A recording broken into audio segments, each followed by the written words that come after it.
Hey guys, welcome to Simple Real Estate. I'm Joe Simonera.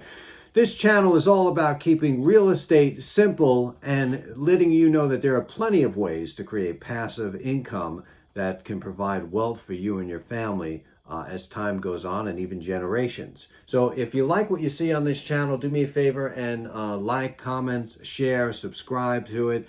It'll keep me motivated doing some more of these videos and helping you out there become a very successful real estate investor. There's one topic I'm going to bring up today. A lot of people are asking me, should I invest in mobile homes? And, there's a lot of, I want to say this, there's a lot of people on YouTube that are claiming that you can get a mobile home for nothing. You can make a down payment. You can sell it. You can finance it. You can do owner's finance, seller's finance. Here's my experience with mobile homes, and I've had a couple of them. Number one, usually a mobile home is, if a mobile home is $5,000, let's say, chances are things like almost not livable. What you're going to have to take it up to a level of actually putting a tenant in there is going to be a rough situation. The new mobile homes are going for 60 to 90,000, and if I had my choice, I wouldn't get a mobile home if I was going to spend 60, 90,000.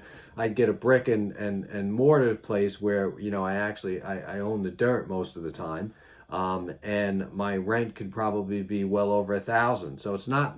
I would not put $60,000 into a mobile home investment. What about mobile home parks? Yeah, I would buy the whole park if the price was right. Certainly, you can make a boat ton of money doing that. There is some areas to make money on mobile homes. Let's say you took a mobile home that was really dilapidated. I mean, it needed a lot of work. Chances are, unless you got it free and you paid dirt cheap for the land, it's going to be a rough sell. Now, I would buy a mobile home that is dilapidated, but it's got somebody in there that's been renting for a while, and then I would offer the individual, seller's finance and make them pay the mortgage, and I hold a note. That is very good to do. Again, if you got a situation where the mobile home is functionable, it works, it's in decent shape, most people would want to own that mobile home. They would want to own the land that it's on. So if you're the owner of that actual property, you can hold a note. You can be the bank. And that's when mobile homes are worth it. I find that there's more people that can afford a mobile home than they can a house. And usually it's the older clientele, like 55 and older, that just wants to kind of stay put someplace.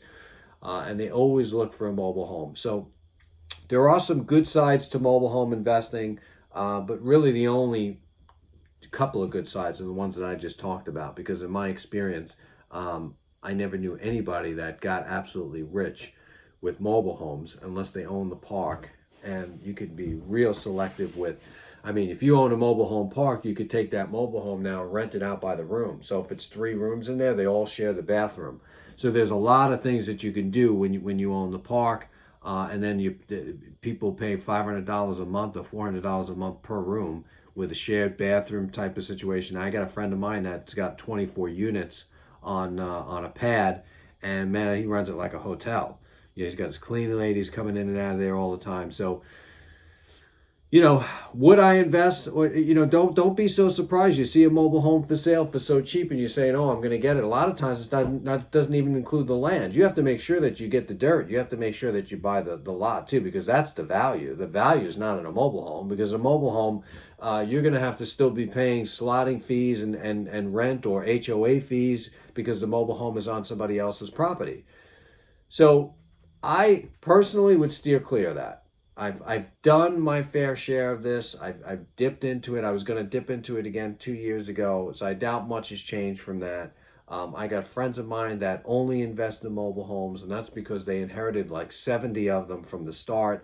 You got a good jump like that, it's good. Otherwise, if you got 2,000 or 5,000, you think you're going to buy a mobile home, you're going to buy a headache and a ton of repairs. Look, either do it, buy a house or a smaller house in a C-class neighborhood, even a D-class neighborhood for 30 grand. Your chances of succeeding in those areas are a lot better.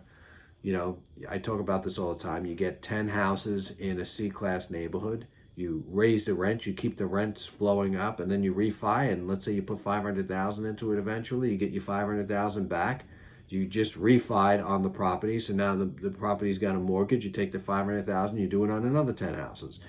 That's the way to build wealth. Don't fall into these scams that are all over YouTube saying, oh, sign up here, be a member, be my student, and I'll show you how you can make millions off a trailer park. Man, they got some of these people for 6 months trying to get one deal, and then when they get it, they have them, do a video testimonial, and it goes absolutely nowhere. So, you got one shot to spend the money to become a real estate investor. If it's too good to be true, it probably is. Trailer parks and mobile homes are usually very, very outdated and have to have repairs. You have to actually know what you're getting into. You might find a deal, but if it's got the property, you're good to go. If not, I would just stick with the C-class neighborhoods. I always say in those areas, people hold on to their jobs. I generally like to be in that area because they don't expect these faucets should be made out of, Delco gold, at $2,500 per faucet. You generally put something in clean, something new, and they're good. Tenants will not give you a headache if you fix the problems quickly, and that includes even if they're in the lower income areas. So on that front, I think it's good. I think that, investing in the C-class neighborhoods are much better than the mobile homes, unless you get a deal. You know what a deal is. You know what a deal is when you get a mobile home, and a deal is not paying $40,000 for a mobile home that doesn't include the dirt. You have to get the dirt as well, and all this going on Craigslist and finding mobile home parks for sale, that's really not going to do anything for you, because a lot of times, like I said, they're sitting on a lot that's $550 a month with HOA fees and everything else, and you can't resell it because you have to get the permission of the park owner. There's so much red tape. Don't even go near it. That's my opinion. Start real estate, start investing, do whatever you have to do. Try not to use your own money to invest. And we'll see you on the next show.